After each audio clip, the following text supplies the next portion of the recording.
자, 여러분 드라마 잘 보셨나요? 지난 회차에서 드디어 소미의 정체가 드러나기 시작했습니다. 여러분도 좀 짐작 가시죠? 오늘 시원하게 소미의 정체를 밝혀보겠습니다. 전 회차에서 해숙과 낙준이 천국에서 다시 만날 수 있었습니다. 겉으로 보이는 나이차를 극복하고 이제 진짜 둘만의 평화가 찾아오는가 싶었죠. 근데요, 그 순간 어디선가 젊은 여자가 턱하니 고낙준의 품에 덥석 안겨버립니다. 오는 동안 고낙준 씨만 생각했어요. 옛 연인? 숨겨둔 딸? 아니면 설마 키우던 강아지가 환생이라도 한 건가요? 그런데 더 놀라운 건 그녀 기억이 전부 사라졌다는 거예요. 단 하나 고낙준이라는 이름만 또렷하게 기억하고 있다는 것. 그래서 낙준은 어쩔 수 없이 그녀를 받아들이고 결국 같은 집에서 지내게 되는데요. 해숙 입장에선 황당하죠. 교화소 다녀올 동안 내보내라. 하지만 낙준은 그렇게 쉽게 그녀를 못 내보냅니다. 그녀가 기억하는 것이라곤 오직 자신의 이름뿐이니까요. 그런 정신이 불완전한 상태의 여인을 차마 쫓아낼 수 없었고 자신의 이름만 기억하는 그 배경이라도 찾아야겠다고 생각했는지도 모릅니다. 기억을 찾아주기 위한 그들의 여정, 그 여인에게 지어준 이름, 소미. 이 둘의 행각이 해숙의 눈에 곱게 보일 리가 없었습니다. 나는 내 살 곳을 찾아 떠날 테니까 네 맘대로 살아라 고낙준. 이 말만을 남기고 해숙은 이들을 떠날 것을 예고합니다. 근데 여러분 이상하지 않나요? 왜 하필 고낙준만 기억하는 걸까요? 이거 그냥 우연이라고 넘기기엔 뭔가 수상하지 않습니까? 그런데 말입니다. 최근 JTBC가 공개한 하이라이트 영상, 거기에 실마리가 있었습니다. 손이 제일 보는데. 아주 짧은 3초도 안 되는 순간이었는데요. 해숙과 소미가 천국에서 산책 중인데 어디선가 날아든 물체. 그 순간 소미는 망설임도 없이 우산을 펼쳐 해숙을 보호합니다.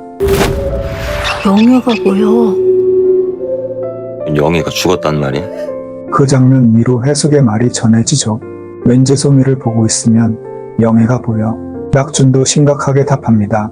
그렇다면 영애가 죽었다는 말인가? 영애, 여러분 기억나시죠? 시장 바닥에서 해숙과 함께 일수 돌던 주먹 먼저 나가던 바로 그 영애. 혹시 그녀가 소미로 돌아온 걸까요? 이 미스터리 저와 함께 하나하나 풀어가 보시죠. 참, 여러분만 아는 비밀 하나 더 추가해 드립니다. 소미 역할, 원래 한지민 배우가 캐스팅이 없었답니다. 배역이 없으면 스태프로라도 일하겠다. 김혜자 선생님과 같이 일하고 싶어 감독님께 직접 연락해서 들어온 거라네요. 그 열정으로 태어난 캐릭터가 바로 이소미. 원래 대본에 대사가 없어 이후에 대본이 수정될 만큼 큰 비중의 주인공 역할을 맡게 된 것인데요. 이쯤 되면 더 궁금해지죠? 소미는 정말 영애일까요? 아직 미리 서둘러 결론 짓지는 맙시다. 영애, 이 이름 그냥 넘길 수 없습니다. 왜냐하면 해숙과 낙준 곁을 정말 오랜 시간 지켜온 사람이었으니까요. 근데요, 왜 해숙은 그렇게 험한 일수업을 하며 살아야 했을까요? 그 배경을 모르면 이 이야기를 제대로 이해할 수 없습니다. 고낙준, 잘생긴 외모 덕에 인기도 많았던 남자였죠. 결혼에 꼴이 난 해숙과 낙준. 하지만 그 행복도 잠시. 큰 사고로 낙준은 하반신 마비, 병상에 눕게 됩니다. 해숙은 남편을 돌보며 생계까지 책임져야 했습니다. 보험금이 나왔지만 옆집 사람이 병원비가 급하다며 빌려가선 못 갚고 빌릴 땐 간절해도 돌려달라 하면 핑계만. 모멸과 욕설 속에서 해숙은 그 돈을 기어이 받아내죠. 평범한 가정주부였던 해숙이 할 수 있는 선택지는 많지 않았습니다. 그렇게 시작된 일수업, 거친 시장 바닥에서 욕도 먹고 손가락질도 받으면서도 꿋꿋이 살아온 해숙. 그러한 세간의 비난은 꿈에서도 악몽으로 나타나는데 해숙은 그럴 때마다 남편 방으로 가서 손을 꼭 잡곤 했죠. 그런데 어느 날 천국에서도 악몽을 꾸게 됩니다. 그리고 들려온 목소리, 이승에서 해숙을 잃고 울부짖는 영애의 통곡. 그 울음이 천국까지 닿은 거예요. 여러분, 왜 영애는 이토록 해숙을 잊지 못하고 슬퍼했던 걸까요? 과연 이 영애와 해숙은 어떤 인연이었기에 영애가 그토록 잊지 못하고 있을까요? 그 시작은 영애가 아주 어릴 적으로 거슬러 올라갑니다. 폭력적인 아버지 밑에서 제대로 먹지도 못하고 살던 아이. 도시락도 못 사가 학교에서 수돗물만 마시던 그 영애를 해숙이 일수 돌다 우연히 발견했죠. 슬아에 자식이 없었던 해숙은 영애를 돌보기 시작하고 냉방에 연탄불도 넣어주고 학교 도시락도 싸주면서 보호자로서 엄마의 감정을 느끼게 된 건지 모르겠습니다.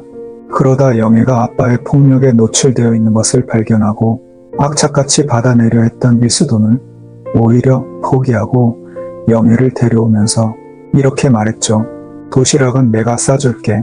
엄마가 없이 자란 영애도 처음으로 따뜻한 정에 이끌려 그렇게 시작된 인연. 그때부터 영애는 해숙을 엄마처럼 따르며 낙준과 가족이 되어갔습니다.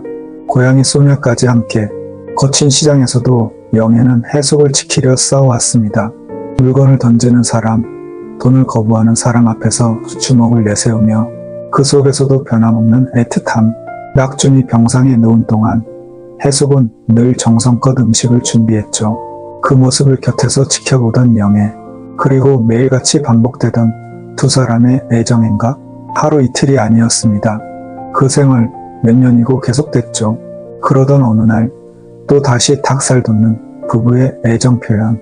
보다 못한 영애. 결국 자기 머리를 후라이팬으로 쾅 하고 내리치는 장면. 이 꼴을 더는 못 보겠다. 이 장면 바로 이 드라마의 대표적인 코믹 포인트 중 하나입니다. 이런 유쾌한 장치들, 무거운 감정선 속에서도 웃음을 놓치지 않게 해주죠.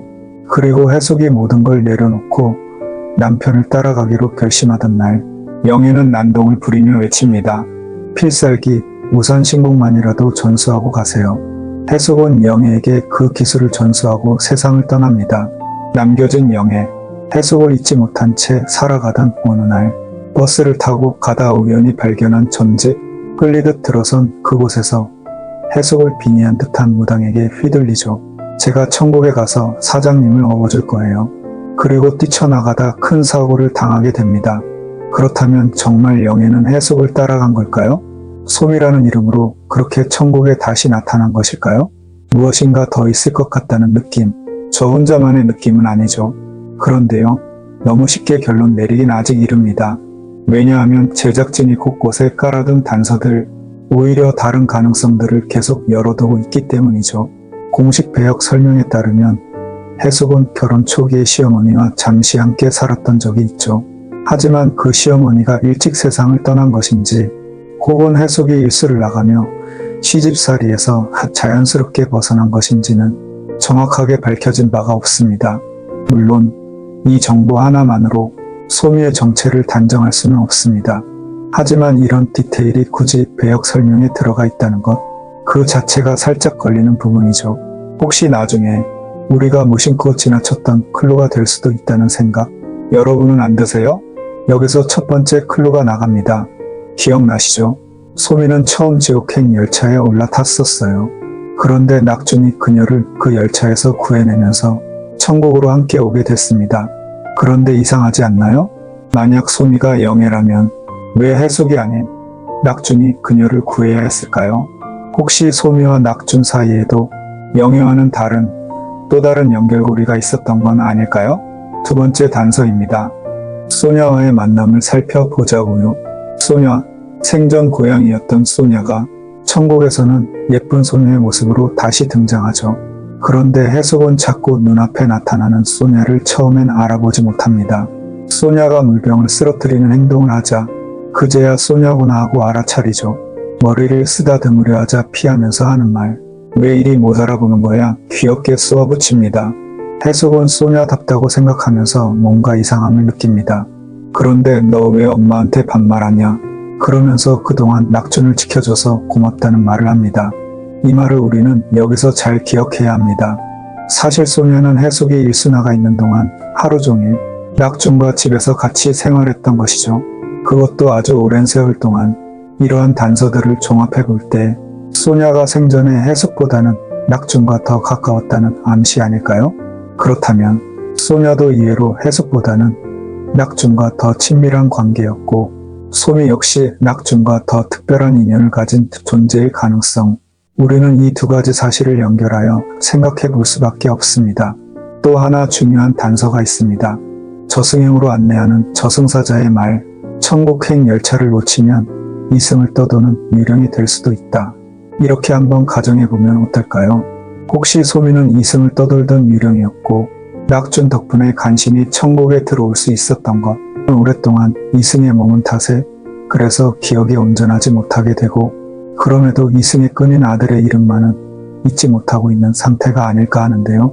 이 드라마 이런 설정 그냥 던지는 법 없잖아요.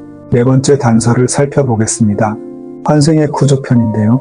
본편에서 이미 한번 보여준 환생 패턴, 시어머니가 며느리의 딸로 환생해 천국에서 다시 재회하는 장면, 그거 단순한 감동 코드였을까요?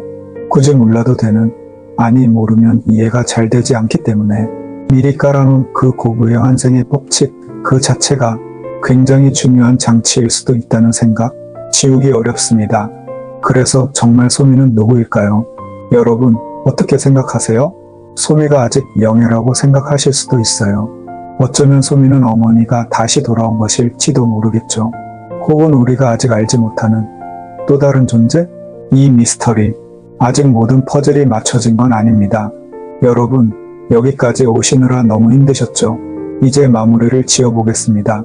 이제 여기까지 흩어져 있던 퍼즐 조각들을 하나하나 연결해 보자고요. 소미, 처음엔 저도 설마 영예일까 싶었지만 하이라이트 영상을 보고 확신했어요. 아, 소미가 영이었구나. 근데 너무 많은 조각들이 그 결론을 거부하고 있었죠. 지옥행 열차에 탄 소미, 낙준이 구해줬다는 설정, 소냐와 해숙 사이에 왠지 모르게 느껴지는 거리감, 그리고 해숙의 그 한마디, 근데 너 왜 엄마한테 반말하냐? 이 모든 게 하나의 그림으로 모이고 있습니다. 바로 소미는 낙준의 엄마라는 가정입니다. 오랫동안 아들을 지키던 그 영혼은 쉽게 떠나지 못했습니다. 사랑하는 아들을 두고 병상에 누운 그 아들을 남겨두고 천국 열차에 오를 수 있었을까요? 그래서 어머니는 저승의 룰을 어기고 그 곁에 남았습니다. 소냐의 몸을 빌려 아들의 곁을 지켰습니다. 그냥 고양이 한 마리가 아니었어요. 그 안에 아들의 어머니가 있었던 거죠. 해숙이 시장에서 뼈 빠지게 일하고 있을 때 낙준 곁을 늘 지키던 존재, 매일 그 침상 옆에서 아들의 숨소리를 들으며 그 곁을 지키고 있었던 사람, 그게 소녀였고 어머니였던 겁니다. 그 모든 시간이 지나고 결국 소녀도 죽음을 맞이합니다. 그 몸도 더는 이승에 머무를 수 없었고 어머니의 영혼도 갈 곳이 없게 되었죠. 그리고 기다리고 있었던 건 원래는 지옥행 열차, 동물들은 지옥에 갈 수가 없기 때문에 입국 검증에 구멍이 생기고 소냐의 빙의한 어머니도 천국에 같이 입국할 수 있었던 것은 아닐까요? 아니면 언젠가 이 사실이 적발되면 지옥에 가게 될 그런 운명이 기다리고 있는지도 모르죠. 그렇게 젊은 모습으로 돌아온 어머니 소미, 여러분 이 내피셜 어떤가요? 그럴듯하죠? 아니면 제작진이 우리에게 은근슬쩍 던져놓은 복선을 이제야 알아차린 걸까요? 다음 회차에서 혹시 또 다른 퍼즐 조각을 기대하면서 이만 마치도록 하겠습니다.